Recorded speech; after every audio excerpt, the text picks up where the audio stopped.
جی سوال یہ ہے کہ کیا قربانی کا گوشت غیر مسلم کو دیا جا سکتا ہے؟ میرے بھائیوں، بالکل قربانی کا گوشت غیر مسلم کو دیا جا سکتا ہے، اس میں کوئی کباہت نہیں ہے۔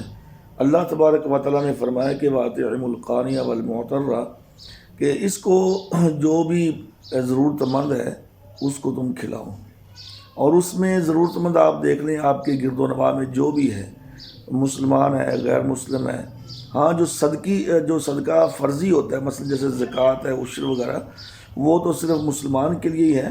اس کے لیے حدیث ہے، نبی کریم صلی اللہ علیہ وسلم نے فرمایا کہ تُؤْخَذُ مِنْ أَغْنِيَائِهِمْ وَتُرَدُّ عَلَىٰ فُقَرَائِهِمْ۔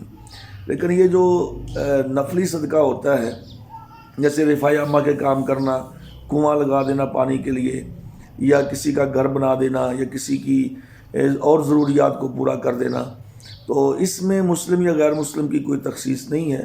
تو لہٰذا قربانی کا جو گوشت ہے وہ غیر مسلم کو، یعنی کہ جو آپ کے محلے میں، آپ کے گرد و نواح میں ایسے جو لوگ ہیں جو کرسچن ہیں یا ہندو ہیں جو رہتے ہیں، تو آپ سمجھتے ہیں کہ ان کو دینا چاہیے، تو ان کو دینے میں کوئی کباہت نہیں ہے۔